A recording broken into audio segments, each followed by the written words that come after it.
Okay, my name is Thorsten Chlupp. I'm the owner and founder of Arctic Sun and Rena. We're basically a local construction company and a renewable energy company now for the second year with Arctic Sun. I've been on a quest of trying to design high-efficient buildings and sustainable buildings for cold climates for a while now. And tonight we want to talk about solar thermal, which is one of my pet peeves. Can we make heat with the sun and provide enough energy to, even in such a cold climate, live sustainably in the future? And I have with me one of our technicians, which is Nathan Stumpff. He's NASAP certified. He is our professional on installations on PV and solar thermal, and he will help me out here on a lot of the technical aspects, and we're going to switch back and forth. Thanks so much for coming. We had a little bit of confusion on dates and times, so I'm surprised that we have a little crowd at least. And with all that, I'd like to get started. We're going to have plenty of time at the end of the presentation to talk about questions and specifics. So let's just hold these until the end, please. So let's just mull through what we got, and then we have plenty of time to discuss things afterwards. We have to be out of here at 7:30, but we can all meet up over in the bar afterwards. And if you buy me a beer, I give you some free advice. Okay, let's get going. Solar thermal, really, is this the right thing for Alaska? You know, we got certainly problems in the wintertime when it's really cold. We have no sun. So is solar really a good solution for us or not? And oftentimes I question that, you know, over the years trying to install systems in these really rough conditions. It's like, what are we really trying to do here? But overall, you know, I live in my own house now, which is really mainly heated by solar for close to 3 years. I'm more than ever convinced that it is a very good solution. So let's start at the myth number one. Is this really not working in Alaska? We have almost no sun at all for 3 months, 2 months for sure, where we just don't have enough energy to do anything. However, the thing to remember is that annually speaking, the year round, we have more solar irradiation in Fairbanks than in Germany, where we have the most solar installations in the world.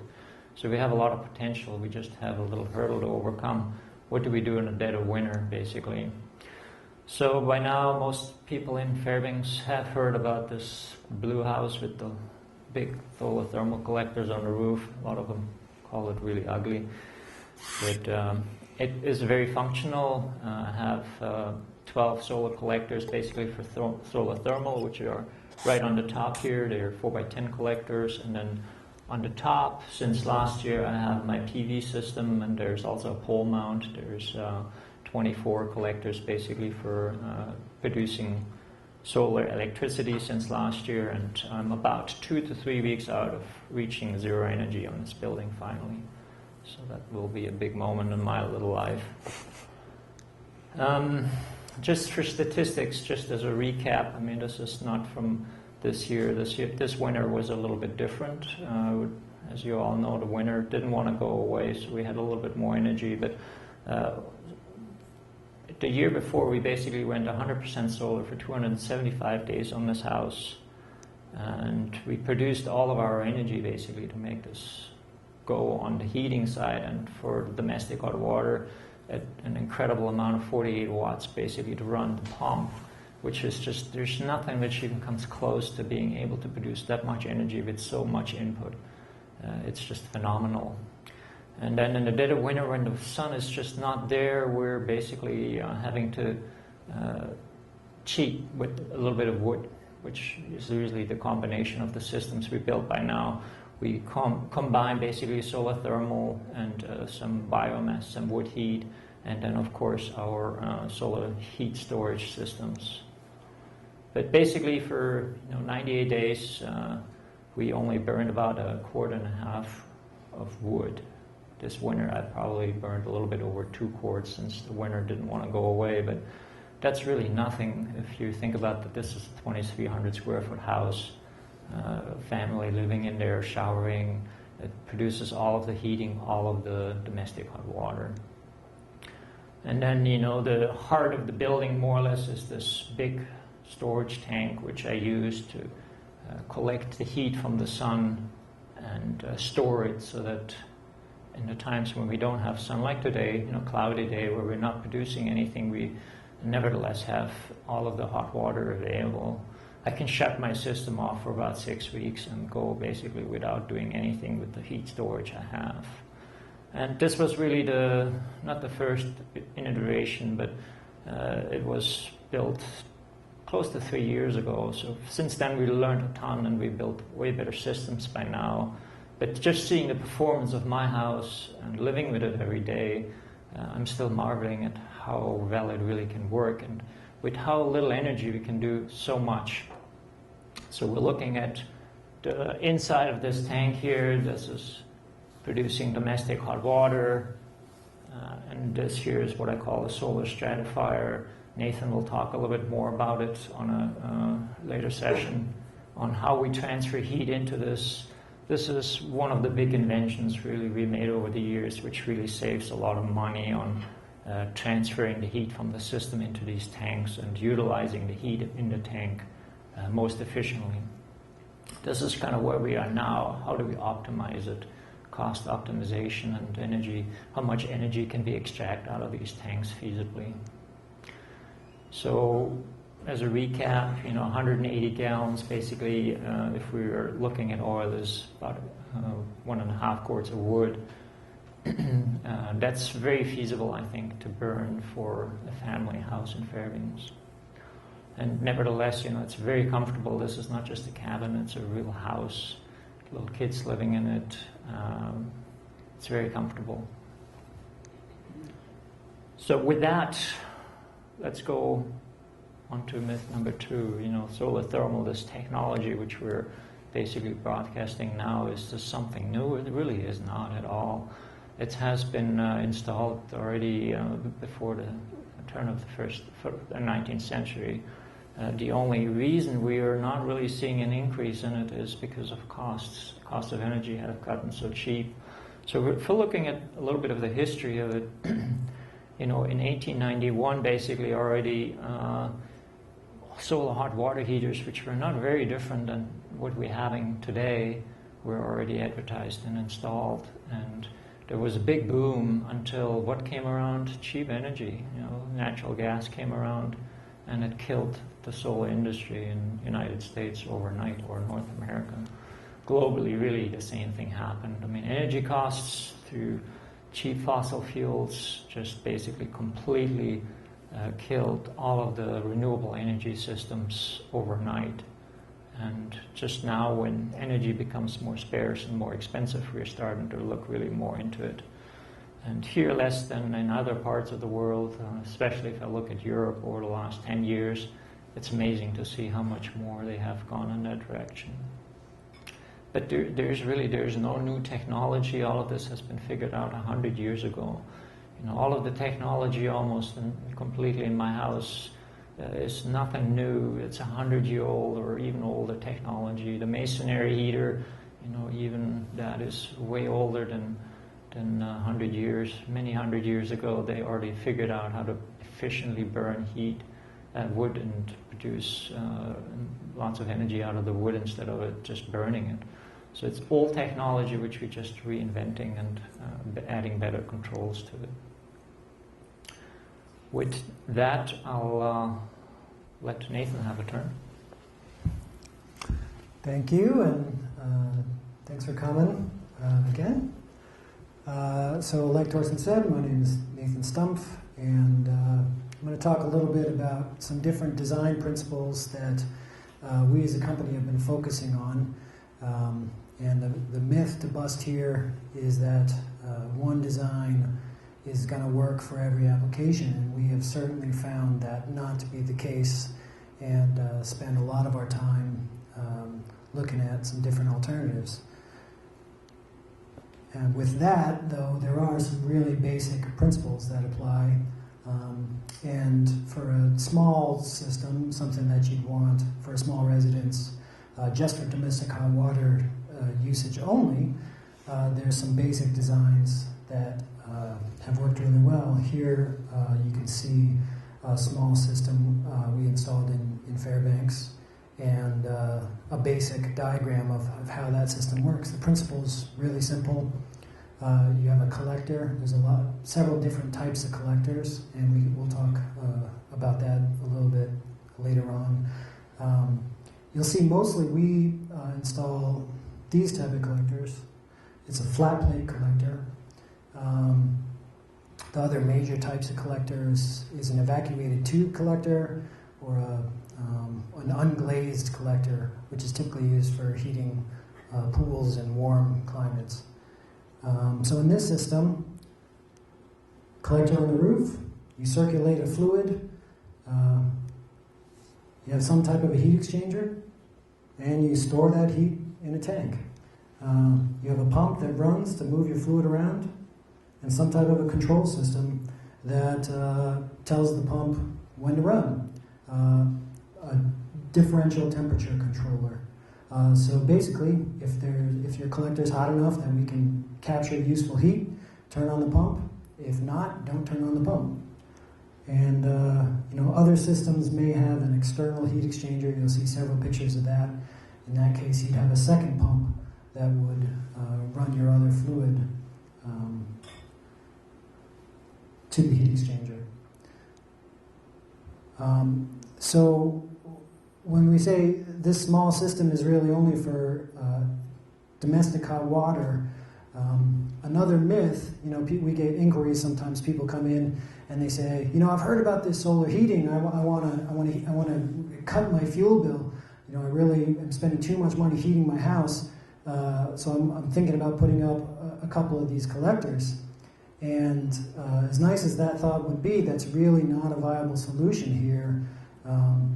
Yes, you can make heat with a couple of these, but if you have a tremendous more amount of heat just being hemorrhaging to the outside world due to an inefficient building, it's really not going to be a viable solution to get a handle on a large utility bill. If we can capture 1% of your space heating needs, that may be optimistic in some cases. So for the smaller systems, domestic hot water is the low-hanging fruit.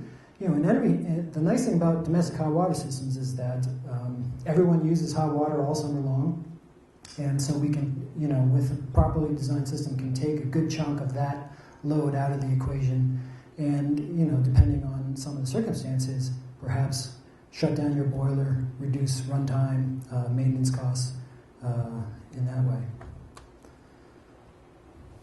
You want to say anything about that? Here you go. I had to plug that in. It's really we can't solve our disposable housing problem building crappy building, inefficient buildings with solar thermal. We have to build better buildings first, and then look at how can we make up the difference. So I threw that in to get Nathan off track. So the space heating, the domestic hot water systems are relatively simple. There's not usually a lot of variation in those. Space heating systems, however, there's a ton of variation. There's a ton of different approaches, and we at Arcsun have tried a lot of them and have a lot of hits and misses, and that's kind of why we'll talk mostly about that just because it's interesting and kind of our specialty. So we'll go through a few systems more recent than Thorsten's house. This is a home that was built last summer by Arena Construction. It's a 3-bedroom home up in the hills in Fairbanks, and it's kind of it's an interesting home. It's sort of a halfway step between Thorsten's house, which has gone tremendous lengths and has nearly meeting completely 100% of its energy needs from solar alone. This is something more of a smaller scale, maybe perhaps a more replicable scale. So this has 6 4-foot by 8-foot collectors. It's got a 2,500 gallon storage tank that we actually built in our shop and trucked over and buried in the ground. So it's got 12 inches of EPS foam insulation. We frame up. Oops. we frame up the inside so that when we backfill around it, it doesn't collapse. And that's the tank in the ground right there. So it's buried right along same time we're doing the foundation. So it's under the building. Here's a shot of the inside. So you'll see a lot of shots of the inside of the tanks. I spent, I don't know, if I total it up, it'd be something like 3 weeks inside of tanks in Fairbanks last summer. Shoot. This is the domestic hot water heat exchanger. So in these storage tanks that we're building, basically it's just a mass. It's water, because it's an excellent medium for storing heat, and we'll talk in detail about that, but it's not the water that you get out of the tap, it's not the water that you heat the house with, it's simply storage. So at every step we have heat exchangers here.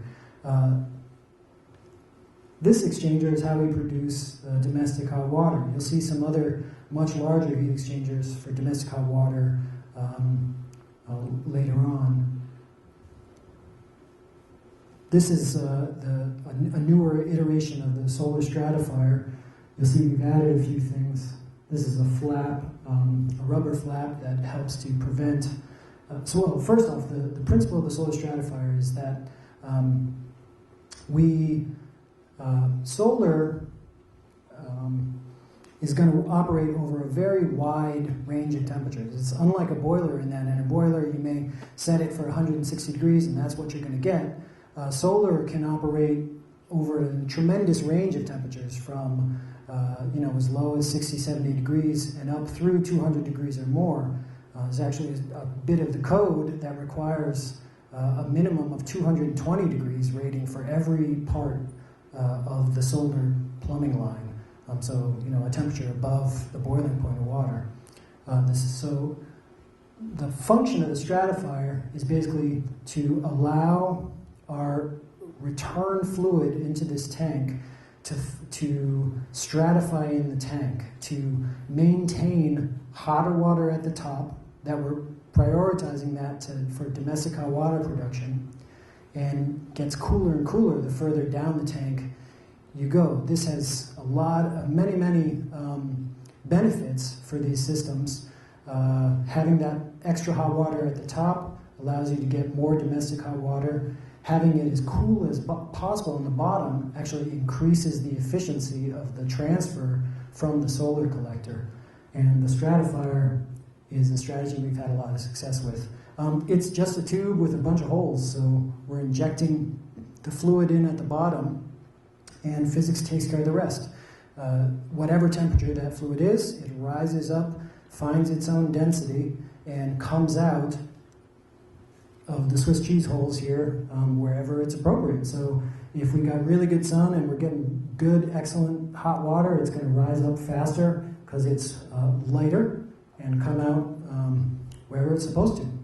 And we got some data loggers that have tracked this, and it's really incredible to see what the degree of stratification we can get in these tanks. Here is another much larger home, but that we built last year. Similar idea, just on a larger scale. So this has 10 4-foot by 10-foot collectors, close to the same size as Thorsten's home. This is the mechanical room of the space. Radiant floor heating system. This is the backup boiler. So this is a 9,000 square foot home, and that's the boiler we need to back up this entire house. It's pretty incredible when you think about it. Is that a 40,000 BTU? Yeah, 40,000. Is the design load. So 40,000 BTU per hour is the max design load for this home.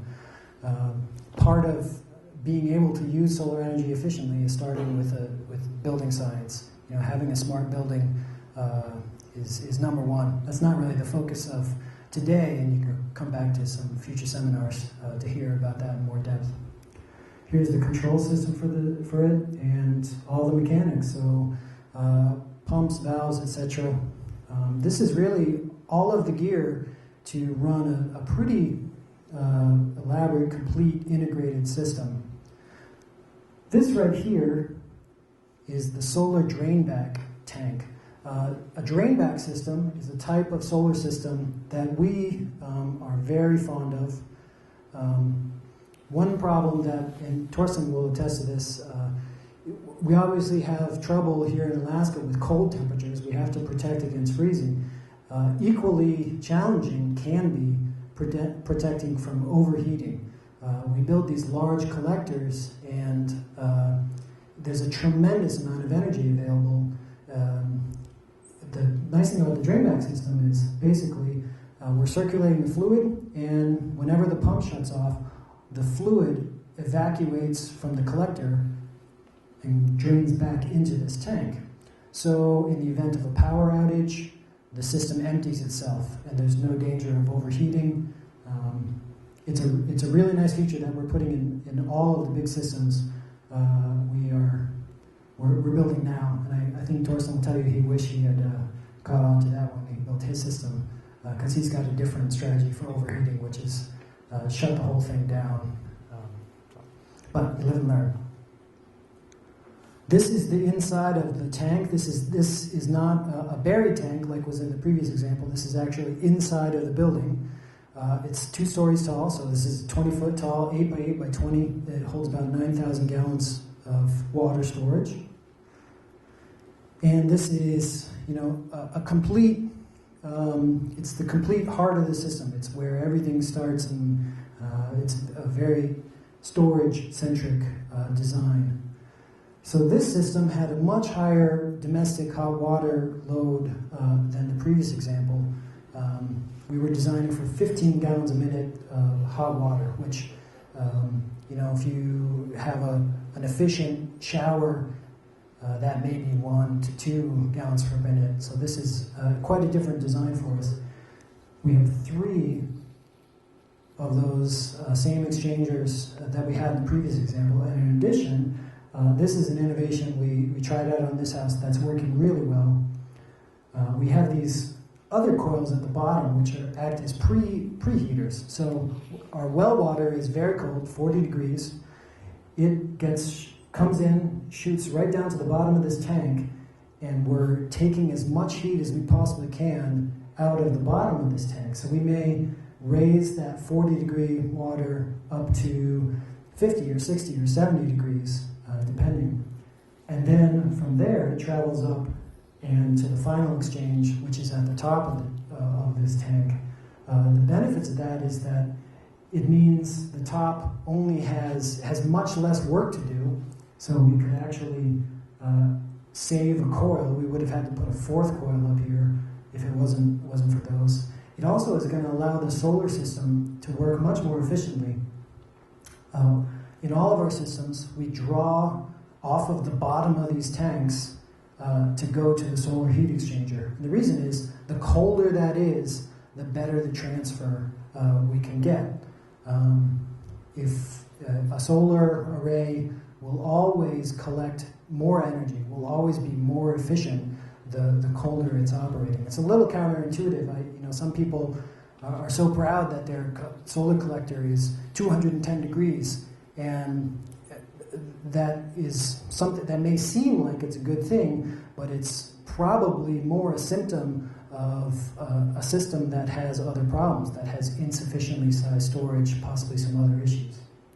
So running it as cold as possible is always the best design principle, as in terms of collecting the most heat possible.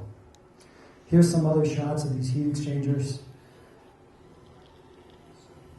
So here's at the bottom, that's 1.25 inch copper pipe, and we use 1 inch at the top.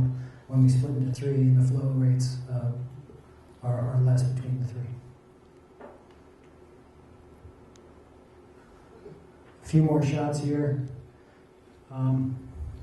Up here you can see a series of pipes, and this is part of the heating system. So to heat the building, we're also using the tank.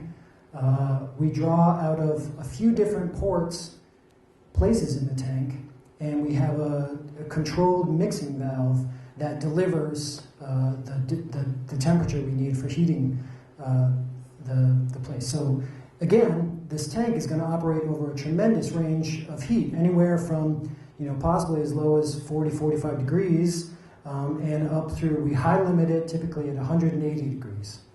So we have to be able to operate over that entire range, and having multiple places to pull out of the tank is a strategy there. This is some details on building the strategy. We built this one in the shop, and we actually had to install it before the building was built because it wasn't going to fit in once the roof of the building was put on. So there's some challenges that you'd face in new construction that you can get away with some interesting things when you have the opportunity to work from scratch with the home builder. And here's the control system. We'll talk more about control soon. And then the top of the tank here, that kind of shows the layout, the arrangement. We use all CPVC, plastic pipe, for these transfers down, and the reason there is to reduce thermal conductivity. For the heat exchanger, that's exactly what we're trying to do, is have maximum thermal conductivity. When we're shooting the colder water, or pulling the colder water down from the tank, we want to reduce thermal conductivity as much as possible. Here's something that we've been focusing a lot on, and is only kind of starting to become a popular feature of a lot of systems. All of our systems now, we use standard, we'll have variable speed control of the pump. Here's a graph of a system of ours. So this is just time, and then over here shows the flow rate through the collector. And the principle of variable speed here is very simple. When the sun is stronger, you can push more fluid through there than when the sun is weaker. When we're delivering this fluid to a heat exchanger, there's an optimum transfer by having a delta T difference across that heat exchanger. And from system to system, that may vary what is exactly the right number. But the bottom line is that with a smart controller controlling the pump, the speed of the pump, we can dial that in, and by varying the speed, we can always have the ideal transfer. So variable speed helps to optimize that part of it. It also helps to reduce or eliminate what's called short cycling. So especially in the early morning and later in the day, one problem with fixed speed controllers is short cycling, where the collector heats up, you turn on the pump, and it cools off very quickly automatically, which shuts off the pump. And you may go through 3, 4, 5, 6 times of that. That's not an efficient way to run your system. Every time that system starts and stops, there's energy that's stranded along the way in the pipes. So having the ability to basically start slow in the morning and then speed up and then slow down again drastically reduces that. So in this case, you can see it was a good production day, but here right around 2:20, 2:30, some big clouds came in, and rather than shut the whole system down, the pump slows down, we save electricity, and we're still harvesting energy. So this is, again, part of good design that we're focusing on. We've had some interesting and challenging design requests here. This is a design we were hired to accomplish here for a local guy who had a bunch of existing equipment, and this is just an example to show you that there really wasn't a cookie cutter approach that could come even close to helping this guy out. He has, or what he had when we went to the site, he's got an existing domestic hot water tank. He's got an existing 80-gallon space heating tank that is primarily heated from a geothermal heat pump. And what he wanted to do was install a solar system that would accomplish several things. It would heat his domestic hot water, and we added storage for that. He wanted it to heat the space heating, And he also wanted the ability to, as a third option, actually reheat the ground. So, the way a heat pump works is when you're heating during the winter months, you're extracting heat from the ground. The idea here is, if this tank's hot and if this tank's hot, rather than put that extra heat to waste, we're going to dump it back to the outside, which, we'll see how it works. There's been some experiments to this effect, and at a minimum, we're hoping it will help mitigate some of the freeze creation issues that heat pumps could have. And I'll turn it over to Thorsten for a couple more designs that we've been working on. Again, there's just no universal answer on, how do we really use this technology.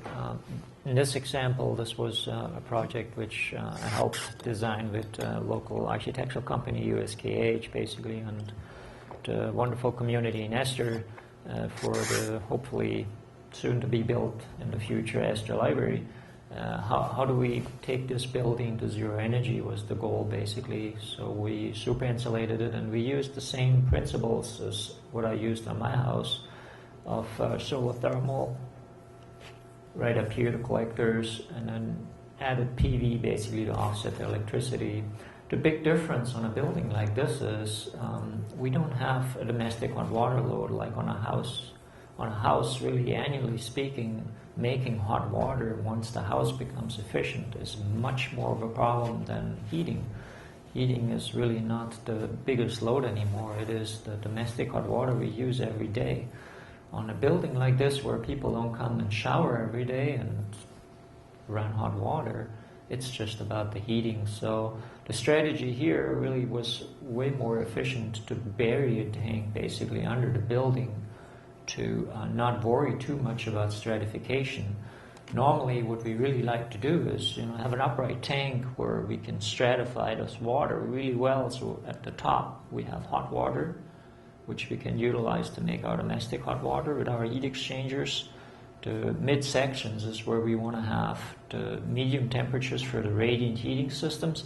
And on the bottom is basically where we want to have cool temperatures to run our solar thermal system at maximum efficiency. Now, if I take this container and I turn it this way, the whole math doesn't work out all that good anymore as far as how much I can stratify this tank and how much I can extract out of these different levels. And it's really bad for a house, really worthwhile putting it upright and putting it right into the building. On a house, like on my house, the sink sits right in the middle. All of the heat out of the tank, it's super insulated still, but still all of the heat is BTU in the building, it's heating, and we can extract all of these different energy sources directly out of this tank, versus here, we're just superheating this whole thing up, and then we're using it for radiant. That's the whole purpose. However, in this case, this makes way more sense. It is more efficient for its purpose. So there is just no universal answer on some of these systems, and we have to look at them individually. That's really the key message.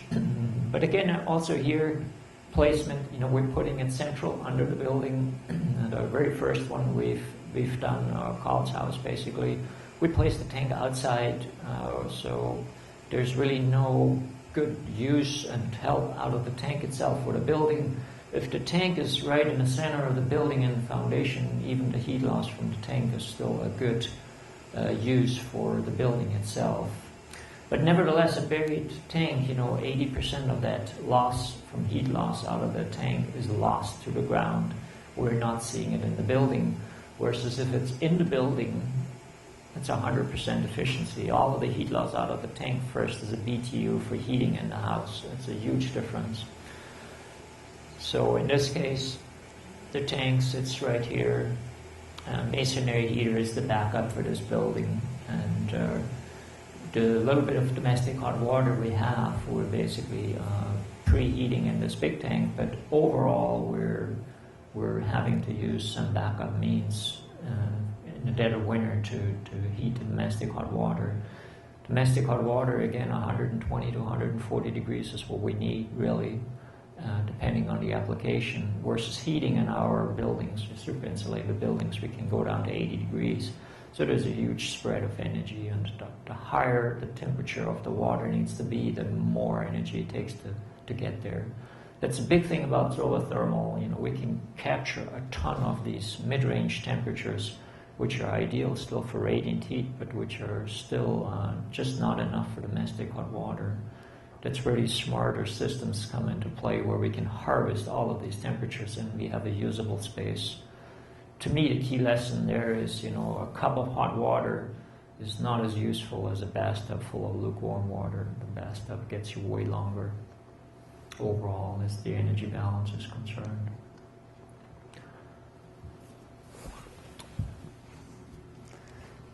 So here's just a cautionary tale about installation. I just want to share some photos from an experience of mine. We were contracted by a client who was not quite sure if his solar thermal system was working properly. This had been installed by another local contractor, and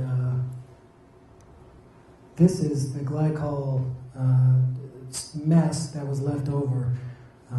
So we showed up on site, and the first symptom,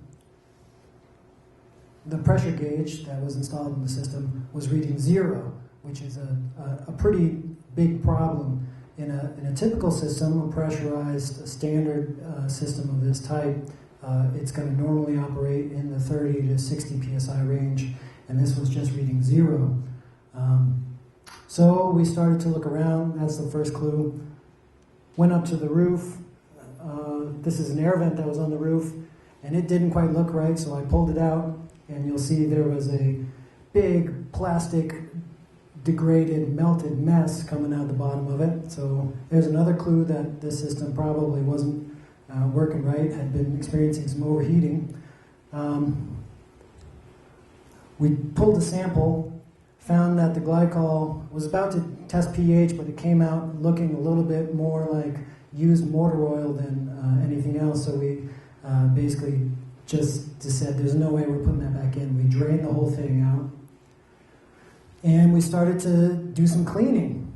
And lo and behold, we got about a cup total, like a full cup's worth of copper flecks and miscellaneous mud out of this system. So the diagnosis there was that the system had been built but never really flushed out. And that caused some other problems. This is gunky mud that we pulled actually out of the pump right here. And here's the fluid. We pulled 9 gallons of fluid out of this system. And we started to do some cleaning. And it just never felt quite right. And we didn't know our pump, you know, that's usually a really shining pump for doing this, was having a hard time. And we didn't really know what was going on.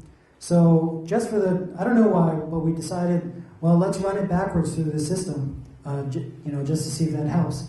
And the pump ran like a dream, and backwards through the system, everything started to work, and we started to see a 70-degree delta T across that, and then the light bulb went off. Something was amiss here, and what it turned out to be this is our work. The original installer had effectively plumbed the hot line to the cold and the cold line to the hot. So the poor little pump in the system had spent the better part of a couple of years pushing the wrong way through the system, fighting physics the whole way. We cut apart the pipes, replaced them in the proper direction, did a proper flush. This is my partner Caleb here, giving me the all clear. This is the last bucket. It took about 2 days to clear this system out until we were finally satisfied. And we filled her back. So we took out 9 gallons of fluid and put back in 14 gallons. So the running theory is that basically the system, being plumbed wrong, never was really moving the full body of fluid through the collector. The fluid would spend so much time in the collector not being able to escape that it would just sit there and eventually boiled it boiled the air vent at the top until it had completely melted. But anyway, we came in and set it straight, and I think we caught it just in time. We were worried. There was so much mud and stuff we pulled out of the system. Thought it was a lost cause, but it turns out everything's working great. We've kept a close eye on that system. So the myth there is that, we get a lot of inquiries. Is this a system that I can install myself? And I think the correct answer to that is, I've worked with some homeowners who have done it themselves and done excellent work, and we've seen some professionals really mess it up to an amazing degree. So there is an art to it, there is a science to it, and done properly, these systems can work great. But you got to install it correctly to begin with. Myth number 5: controls are complicated and expensive. This, I think, actually, Thorsten will tell you about the Carl's house, and kind of the genesis of some of the control strategies, and then I'll come in and tell you where we're at now. I think that's been one of the biggest challenges I had over these years, and when we did the first big system like this on Carl's house, we spent an awful lot of time trying to research a controller which could handle all of these things we're asking it to do, and couldn't come up with anything really on the North American market. So we sketched out ideas, and then we custom built a controller for it, basically out of a PLC. This is many years ago, and it was a huge undertaking. How do we make this work? So back then, it was really this huge black hole, and it took a tremendous amount of personal effort and also money and invention to make all of this work. I mean, we basically started from scratch and we programmed it, but in the end, we ended up with this black box on the wall. It all worked, but you couldn't really tell what it was doing. You couldn't really check on it. And it took you days to reprogram and fine-tune things. So that was really the early days when we just started out, where controls were just such a big problem. And looking around still nowadays, I see controls really being a big, big problem. And that's really where all of the efficiency of the system comes in. Some smart controller who allows us to run pumps at the right speed, variable speeds at the right time, which allows a clean interface. Nowadays we're living in the world of smartphones. There's no reason for us not to be able to just look on our phone and know what's going on with our systems. And there are wonderful controllers on the market coming out of Europe, where they're producing these systems for so much longer than what we're doing here. But I think that's really, looking back, one of the biggest challenges I had to overcome. And I can't even stress enough nowadays how lucky we are that many of these good products are on the market in North America, certified by now, and can be installed in systems. We have several different European manufacturers. We sell one product, but there are several other ones which are out on the market, which you can get nowadays, which 4 or 5 years ago you couldn't. They were just not available here. And this is basically the old strategy, on what we had to go through to Carl's. And Carl actually was just getting so tired of it that he had us install one of these new controllers, even after he spent all of this money on this old black box. He was getting tired of not being able to just have all of the information, and he just changed us out, and Nathan will tell us a little bit about that. They just swapped that out on what used to be there and what it is now, and how much easier it is and much more cost efficient. One of these new smart controllers is just a few $100s compared to thousands of dollars of custom building PLCs, basically. So just recently, we've developed a complete new control strategy and system for Carl's house. The brand we use is Resol, but like Thorsten mentioned, there's other options. this is it right there. It's got a few buttons. You can get all your information right there. So it's nice for a number of reasons in that if you're standing there in the mechanical room, you're within a few button clicks away from knowing exactly what's happening everywhere. It's got a number of different features, variable speed control of every pump in the system. If you want, you can also, you don't have to have that. Sometimes it's not going to make you any gains. So manual adjustment of set points. The old system, find someone who knows the software, get them to come over, plug in, and change to bump it up a degree or whatever you want. Here, the homeowner can, or professional, either way, can just do that right on the interface. It's got really advanced integrated energy metering. In Carl's system, we added on a data logger that has allowed us to access every aspect of his system online. This is a snapshot of Carl's system from today, and I wish I had taken it on Saturday or Sunday because it would have been much more exciting when there was actually some sun. Here, there's basically not a lot going on. You can see a few data points here. Carl's got two different collectors, which the garage collector and the roof collector. And then he's got this giant seasonal storage tank. So that's maybe one interesting thing about this. It's 12,000 gallon storage tank. You'll see some pictures of it later on. And we started working on his system this past winter, finally got it commissioned around February, and it was sitting right around 42 degrees. Is that about right? 42 degrees, and now we're up 110 degrees from there, 12,000 gallons.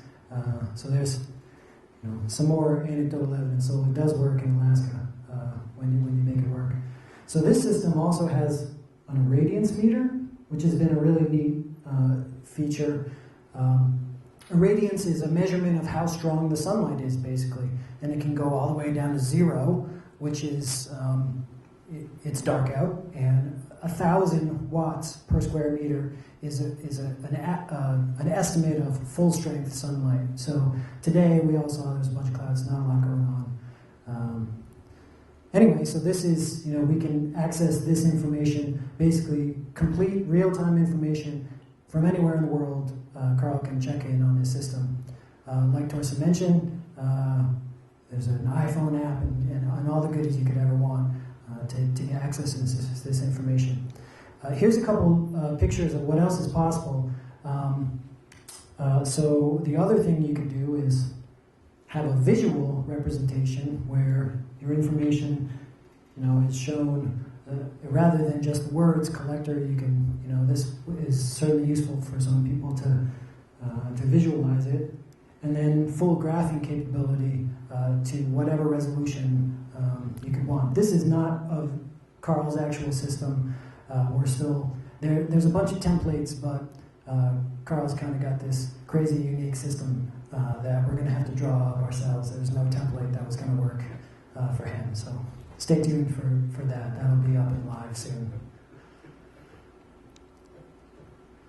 We're going to move on to some issues about storage. We talk a lot about storage, and we have some strong opinions about it, and I'll let Thorsten start it off.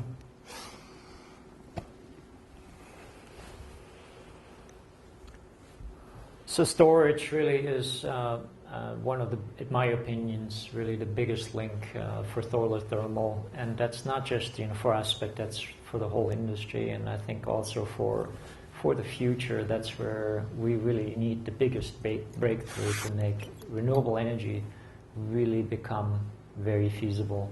How do we store all of this energy? That's really the crux. How do we make the energy? Making the energy is not the problem. We have plenty of energy, but how do we store it and how do we keep it? Which is particularly interesting for us here in Fairbanks for an obvious reason. Everybody who lives here knows that there is no sun in December and January. We have an abundance of sunlight. If you're just looking at June, we were just melting away in June. I mean, it was so hot. How can we capture all this heat and put it into December and January? That's really where storage comes into play, and that's something which certainly has a great fascination for me on, how can we make this work? Which we're trying to do with these heat storage tanks, where a lot of people are saying, this is totally crazy. How can you put a 10,000 gallon tank in a house? If I look at what they actually can do and what they can give us with so little energy input, I think it's very feasible. It's just a matter of developing better strategies, using the energy better out of it, and making it more cost efficient. That's kind of the road of where we are at right now. But there's many different ways on how we can store energy, but there's only very few which really make sense in the end right now with where technology stands. There's certain physics to certain qualities of materials which just we can't change. Phase-changing materials which could store way more energy would be way better, but they're still very expensive and they're not readily available. So it's technology which is around for a long time, but it's still not on a mainstream level, and it's still too expensive. That's where I personally believe water is, for right now at least, our best strategy, because water gives us an incredible amount of storage capacity. If you're looking at water storage compared to anything solid, that's a considerably higher factor of heat storage capacity within the same medium. But not only that, what's the key problem in storing heat in a solid?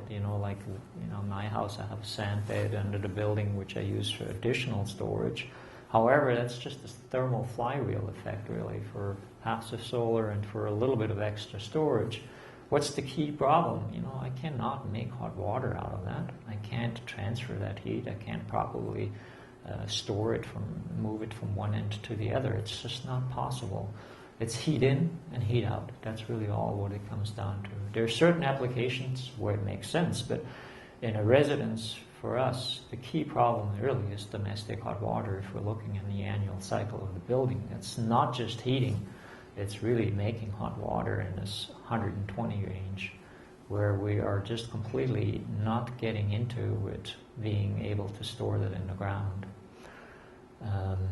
So unfortunately, there is no good answer. There is no cheap answer of storage. If we're only using a normal storage tank, what in a normal system we are putting in a 100-gallon tank, 2 collectors, that is okay for a normal domestic hot water usage. But even there, we are not able to capture all of this heat. We're leaving so much energy on the table. We're installing all of this expensive equipment, but we have to reach really a minimum of 120 degrees. All of the radiant temperatures are not really capturable, and we don't have any storage. Like today, there's no sun out enough to produce anything, and if I didn't have enough storage capacity, I was running fossil fuels to make my hot water today.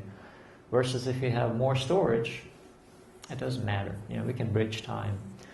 How much time do we want to bridge? That's, I guess, the big question. That's how big of a tank do we need? And that's something which we learned the hard way, really, over the years on what is the right amount of storage to the right amount of collectors.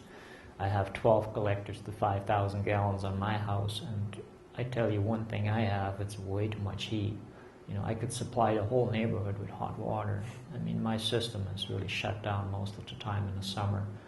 Unfortunately, because I have way too much energy and I don't know what to do with it. I actually boiled out my tank accidentally this summer when I wasn't there and my wife wasn't really paying attention. Pressurized system, you have to manually shut it down, and that entire tank was sitting at over 180 degrees, steaming when I got home.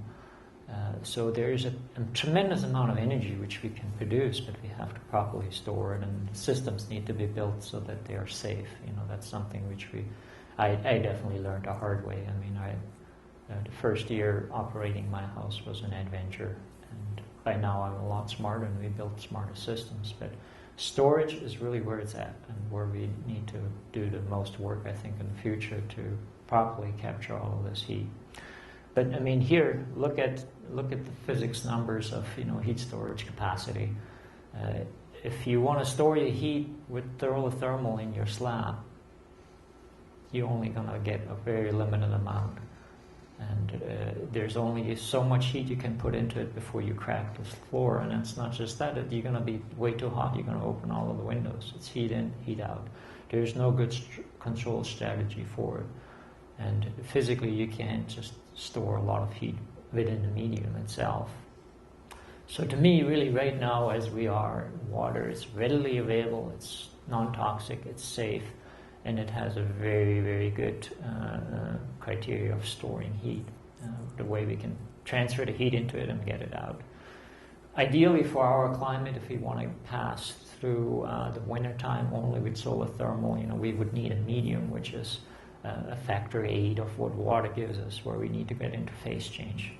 So that the tank sizes would be feasibly be accommodated in a building. Right now we need way too much to make it through the whole entire year.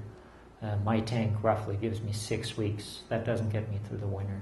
We would need 8 to 12 weeks, and the tank would be just too big. This is our first big attempt. This is not a submarine, this is Carl's tank. It's buried right next to his building. It's 12,000 gallons, and that was really our first attempt. And we just now really getting this totally operational because of time, money, and learning curves and whatever else over all of these years. These big things are very challenging, but especially the last few systems which we built, I'm definitely convinced that there is a lot of merit in our climate and our locations for being able to store heat for extended amounts of time, basically, in water, and using it properly for all of these different things which we need to do in buildings.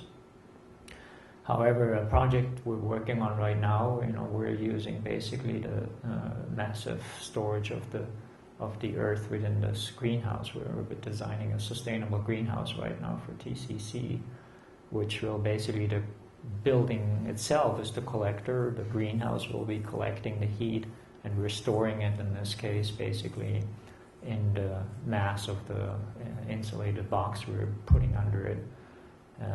It's way more efficient in this case, it turned out, to do this in solid instead of water, just for cost efficiency, simplicity. So there's different applications for different things, and we always have to look at what makes the most sense. I think this will be a very feasible project for future developments of how can we grow feasibly extended food production within our climates for all of these rural communities. Something we need to look into. Now let's talk money. I just want to mention one quick thing about the storage. Why we keep reiterating over and over and over and over again is that it's a case-by-case basis. In this case, what are we trying to do with the solar energy? Is we're trying to keep plants from dying. So if we can blow 45, 42 degree air at them, that could accomplish that goal. So we can, we can use very low temperatures out here to accomplish the mission of keeping plants alive. Whereas, blowing 50 degree air into a house probably is going to be not too good for your business. How much does this stuff cost? So there's a myth: it is too expensive to make sense. I'd say at the same time, the other side of that coin, that it's a smart investment for everyone. And this is going to be an unsatisfying answer to many of you. But the problem with trying to quantify this is that there are many unknowns, and every single case is going to be different. This is not Fairbanks, but this is an example from a study done in Phoenix, I believe. Is that correct, Carl? So there was a study looking at the payback of these systems, and the range, in time to pay back the cost of the installation, as little as 1 year, and then another system, installed by someone else, maybe a different design, maybe different methods, maybe just a different contractor, could take the full life of the system, meaning that the parts are going to start to wear out. You're going to be replacing parts before it's paid for itself. So in terms of economics, there's a wide range. That's the case in Phoenix, where they have a ton of sun, and I can tell you definitively there is no solar thermal system that will be built in Fairbanks anytime soon that's paid for in a year, unless it's make-believe money or something. So take that whole range and shift it over, but that same range certainly can still apply here. If you're interested in this, I'd encourage you to check out our website. We have up here a tab that's resources, has a ton of different good information, a place to get you started. But the bottom line is that if you want to know if this is smart for you, if you want to know if this is a good investment for you, what it takes is a real careful look at your individual situation. What type of fuel will we be offsetting? How efficiently will this energy be distributed? We could build two identical systems in two identical houses next to each other. And if house A, if there's a family around that uses the hot water, then you're offsetting fuel, then you're saving money. If the next house, if they're gone all summer long and no one's using any hot water, their savings are drastically reduced. It's not just, in the case of solar thermal, it's how you use the energy plays very much an integral role in what the economics of it are. That's much less the case with the solar electric system, where if you're not around, that energy can roll back onto the grid and you can get it later on. Once it's in your tank, once solar energy is in your tank, you either use it or you lose it. So your individual usage habits can play a large role in that as well. The bottom line is that I can't tell you if it makes sense or not, but we're happy to talk to you on a case-by-case basis. There's a perception here that a solar thermal system is a high-maintenance system, is not a durable system. And I guess our experience, at least, is that someone doesn't think twice about a boiler system and the maintenance involved, and someone who's smart, someone who wants to take care of their investment that they've made in the heating system of their home, has a regular maintenance schedule. Either themselves knows what to look for, or perhaps hires a professional. A solar thermal system really is made up of a very similar suite of components: pumps, valves, heat exchangers, pressure and temperature relief valve, an anode in that tank that may need to be replaced. So in terms of it being a complex and unmaintainable system, it's very similar to other mechanical systems in a house. That said, if you just ignore your boiler and close off that door and come back 5 years later, there very well could be some surprises waiting for you, and the same exact thing can be said for a solar thermal system. What are some standard maintenance issues that happen with solar thermal? The first one really, and the one that's going to go the furthest for you, is to maintain and keep a close track of the quality of the fluid. From before, the pictures I showed you of that house that had the mess-up system, that fluid was terribly badly degraded to an incredible extent. That system, perhaps we could have caught that a little earlier if there had been a scheduled maintenance program in place. That it's as simple as taking a small sample and checking it with a little strip for pH that you'd get from any of the supply houses. And I'll turn it over to Thorsten.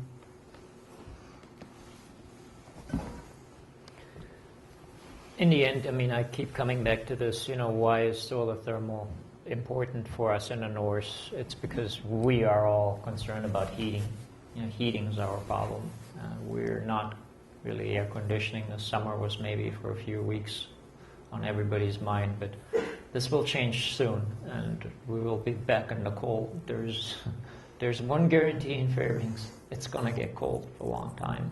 So heating is really our main concern, and we can make a tremendous amount of heat with solar thermal, very, very efficient, which just does not compare to any other renewable energy strategy. It's just how do we make it feasible? How do we store it properly? Storage again, how do we make that all work out? How would we control it? And since I started out on this quest to where we are now, it's been a very rough road, and we've learned a ton. But there's still so much more to learn and to do. But this is, at least for me, the key to remember. This is about heating in our climate, and we can feasibly heat buildings with solar thermal, with free energy, almost free energy. I mean, think about it. My house runs on half a light bulb of energy to make all of my domestic hot water and all of my heating for most of the year. I mean, that's incredible. And we can replicate that on any scale. The bigger the building becomes, the better the economics of it. It's about heating. So let's make heat. And we have a ton of free heat from the sun. And that, to me, is the biggest lesson out of all of this. I love the sun by now.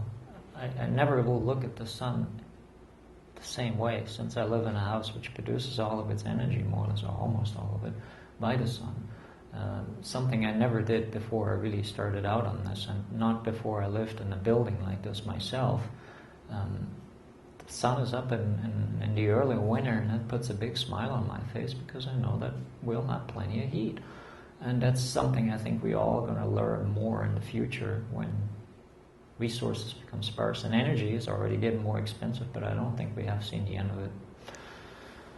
So with all that, I thank you for listening to us, and we're all open for questions. Like I said, if we're getting kicked out of here, there's plenty of us here. There's Carl in the back. Me and Nathan and Nancy are here. Tag us afterwards, and I'm more than happy to answer questions. Thanks so much for sitting here patiently for so long listening to us.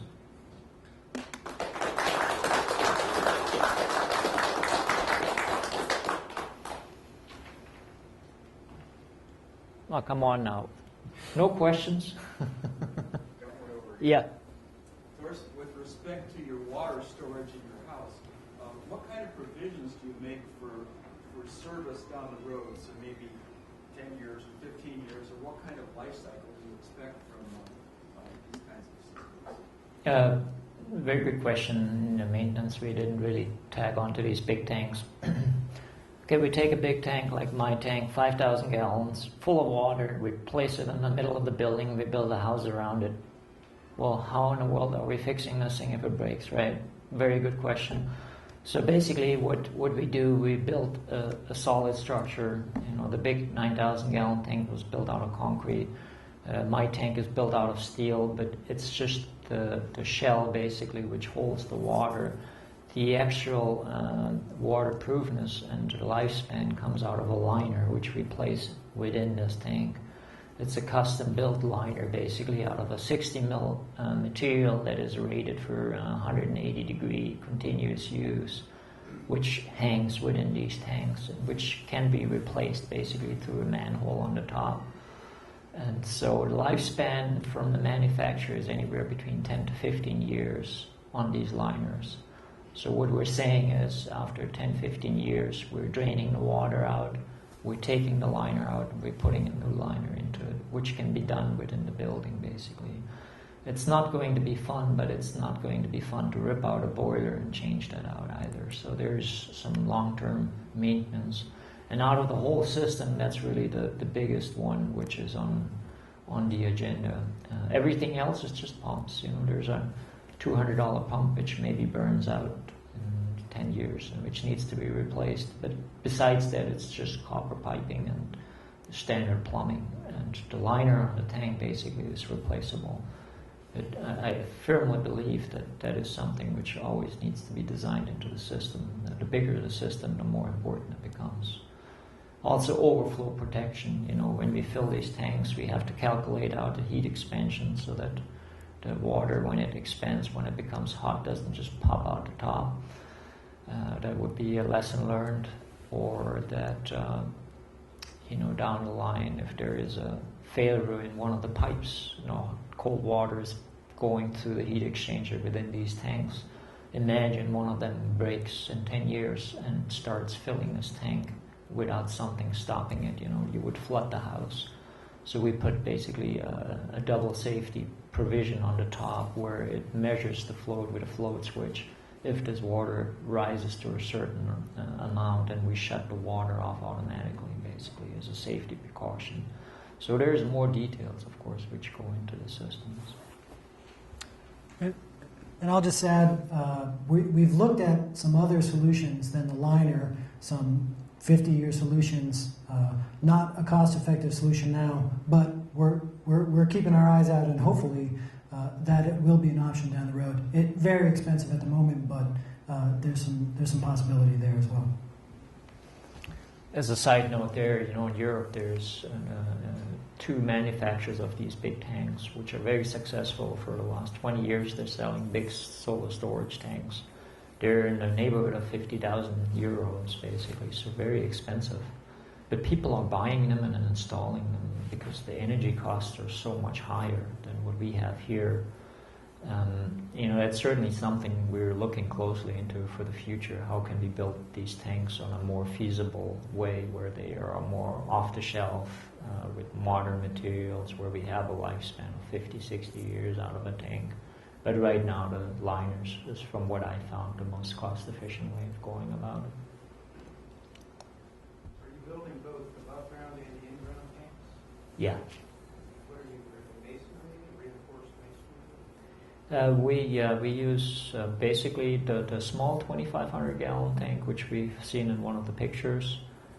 We've done a few of these now, and my structural engineer had a heart attack when I first said I'm going to try this out. But all we're doing there is basically we're using 12 inches of EPS, and we're gluing them together, the 4x8 sheets, and we're shoring it up on the inside, and then we're burying it, and then we pour the slab right on top of that. So there's the structure of the tank is just the insulation, the foam, and then we're putting the water inside with a bladder, basically.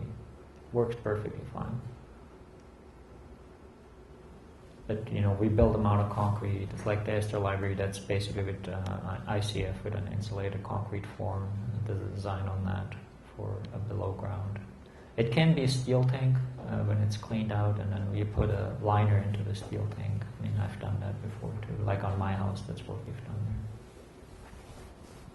Some of the pictures of the infiltrators show the flapperties on the outside of the perforated pipe, and others inside. On that one slide, that basically came to be because we ran out of space on the inside.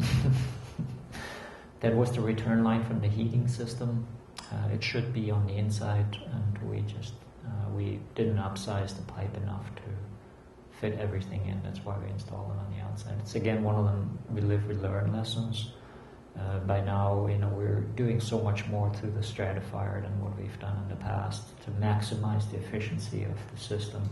That's really what our work has been the most last year. How do we have the same amount of energy in this tank, but how do we get maximum efficiency out of it? And we've done a lot of really successful work on that last year. Does the water that circulates through the radiators or the floors actually go into that infiltrator, or is it? No, it's in the building we use glycol as freeze protection, like in a normal heating system. So there's a plate exchanger basically on the top, and we're just basically extracting on different parts of the, like on a big tank. We have 3 ports where we're extracting the heat out, and the controller looks at the temperature in the tank and the temperature we need to produce in the heating system. So if we can, we take it out of the bottom. We're cooling the bottom of this tank down as much as we can, and then we start going up in the tank. And the very top we only use for domestic hot water, not for heating. So the tank water is just the water that circulates? It circulates basically through the plate exchanger, and then it goes back into a stratifier the same way. And the return temperature from the heating, there's a delta T where we extract heat out. Let's say we take 90 degrees. We go out with 90 degrees, we come back at the return temperature of 80 degrees. So we don't want to mix that at the wrong spot of the tank. Same way like on a solar thermal. So we're injecting it on the bottom, and it finds its temperature and density within the tank itself, basically, on the return side. Is there only one plate of heating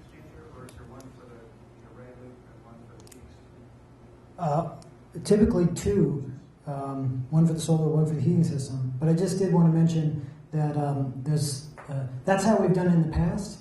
I think once we get a really brave client, we're going to get rid of all those heat exchangers and just use the water for everything.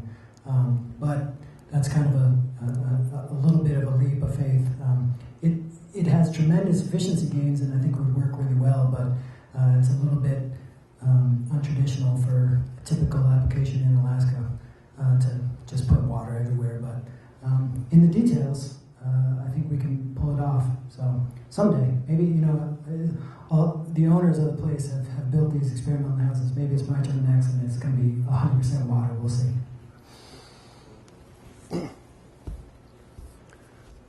Yep. If you had to go kind of low tech and use like recycled tanks, would you just not consider putting the tank in the house unless you cut the top and put in a liner? Would it just not be long-term? If you just use a steel tank, it will corrode out fairly fast. It's just not made for that. And it's again also, if we're looking at new construction, in my mind, from all of the modeling, and I've done extensive modeling for many years now, it makes total sense to put it in the building on the residence side. And if it's a retrofit where you're trying to store extra heat and you have an old tank and you're just burying it out in the yard, the damage you can do from a leak out there is considerably less than in the center of a building. However, it's not just the damage from a leak, it's also the water is going to go bad on you. You're going to have all kinds of stuff in it, and it's going to be in your plate exchangers, and the system will shut down in a few years. So overall, I think it's prudent to make sure that the system works well, in that aspect, that water you're using for heat storage circulates also through the heat exchangers, basically, in the solar system, and in a way. Do you have any ballpark estimate of bladder, the cost of a bladder, like per cubic meter or something? What's the 2,500? So anywhere from we've bought custom liners from $700-800 up through $3,000-4,000, depending on the tank. It's like the liner on my tank, I think, was about $2,000 roughly for my tank. The tank itself I bought for $1,000, and it's a used 5,000-gallon tank I just picked up, and there's a ton of them around, and I cleaned it up on the inside, and we basically hung the liner on it, just cut a bigger manhole on the top. So as a vessel, these old tanks, especially if you put sweat equity into it, they're very cost efficient. Yep.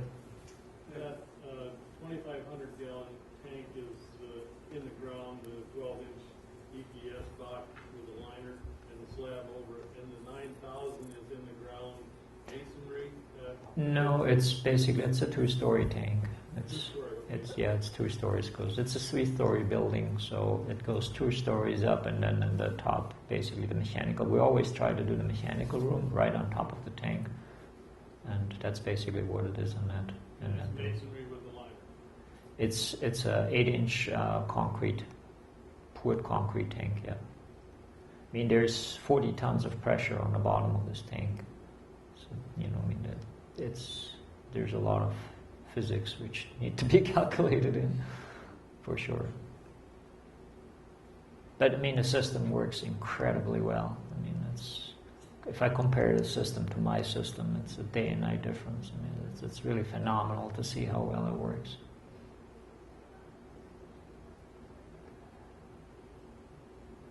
Nothing else? No more questions? Sure, thank you. I can't see. I'm still blinded. I got two, one question and one request. And one question is, what's your delta temperature between your in and out of your thermal solar collector on a good day? In other words, is there 30 degrees, 20, 50 degrees? Oh no, a smaller delta T is going to be, if you're targeting a 50 degree delta T, your pump's running very slow, the collector's very hot, and the efficiency of the collector goes down. I typically target 12 to 15, but sometimes more, sometimes less, depending on exactly what you're doing. But in that range. The very, very high delta T would sacrifice efficiency in the collector because it runs so much hotter.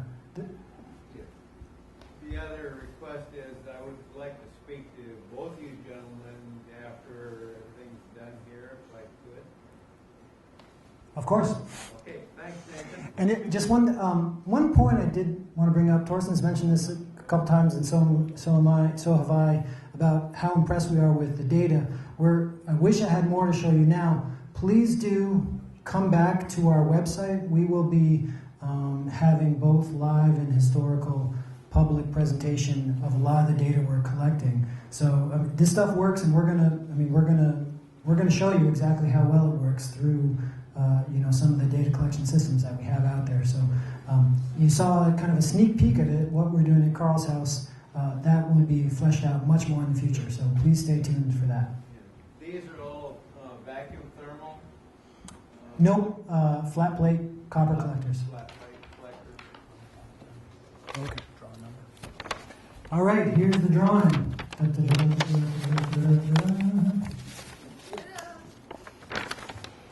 Number 5. Number 5. Come on down. Oh, there we go. Congratulations.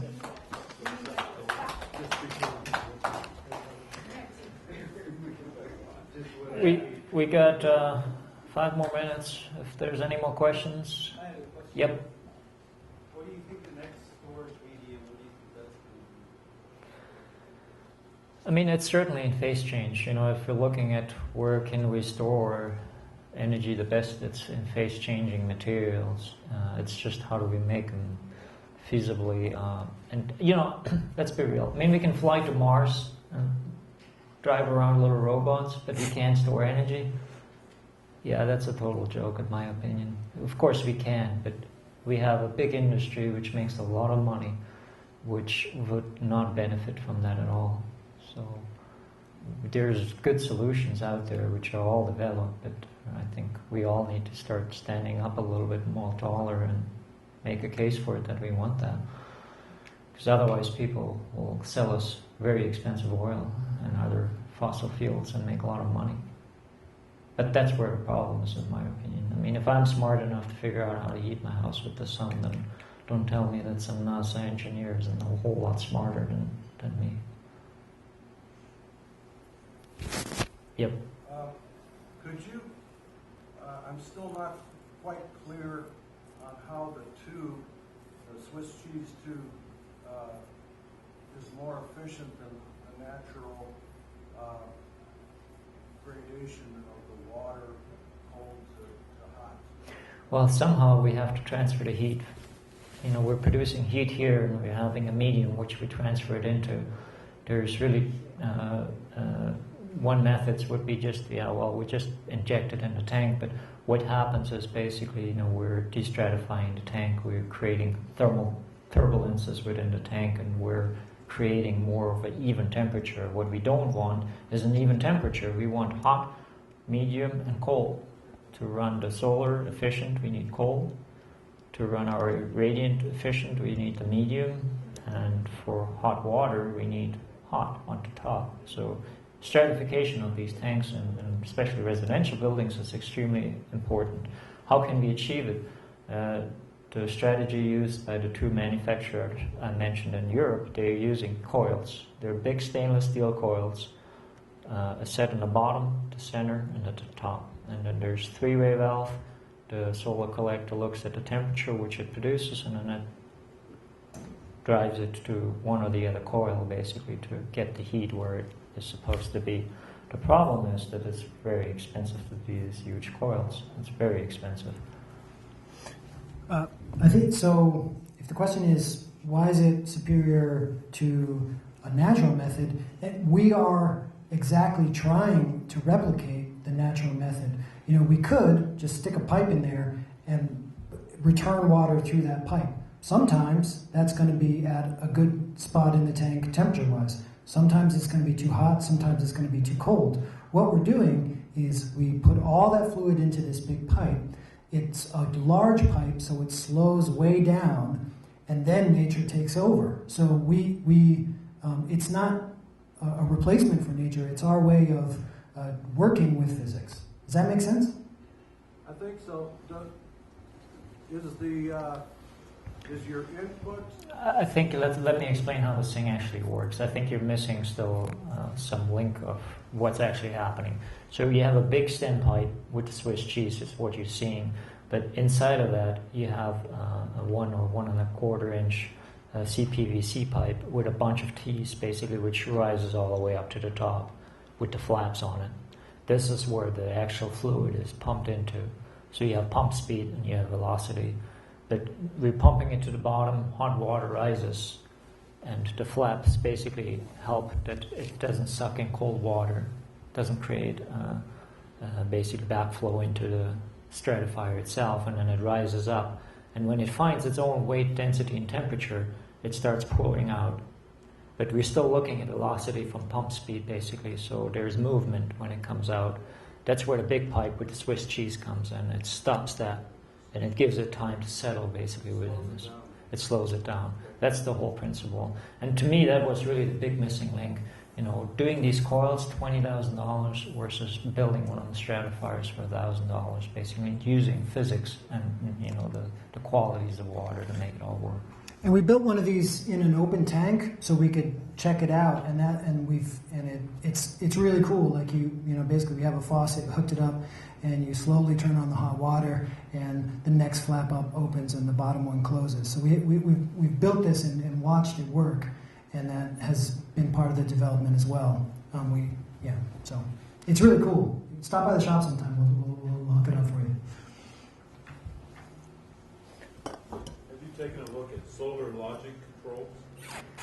Yeah, we had a big discussion with their owner. Actually, he came by and talked to us just when they were up here recently. You know, it's a good control system. I don't understand really quite the marketability of it. I mean, the Resol controller, which we have, can do more, quite a bit more than this controller can, and it costs a portion of that. It's considerably cheaper. 15% of the cost.